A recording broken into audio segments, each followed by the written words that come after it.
বিএসইসির চেয়ারম্যানের পদত্যাগের দাবিতে অনড় পুঁজিবাজারের বিনিয়োগকারীরা। আলোচনার প্রস্তাবও প্রত্যাখ্যান করেছেন তারা। বিক্ষোভে ফেটে পড়েন তারা। সকালে মতিঝিলে সমাবেশ করলেও দুপুরে ঘেরাও করে নিয়ন্ত্রক সংস্থার অফিস। তালা ঝুলিয়ে দেওয়া হয় প্রধান ফটকে। আর পরিস্থিতি নিয়ন্ত্রণ রাখতে মোতায়েন করা হয় পুলিশ। শ্রীলঙ্কা আবারও রপ্তানিতে শীর্ষে।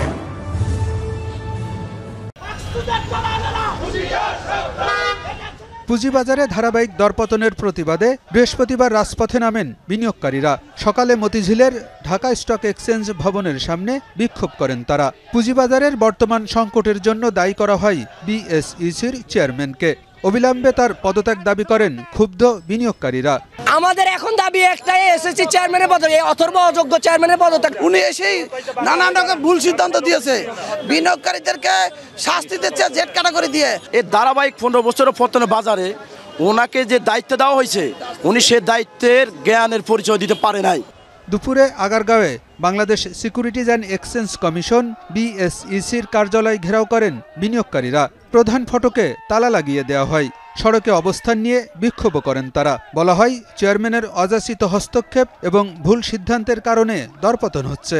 সে প্রতিনিয়ত একটার পর অযাচিত হস্তক্ষেপ।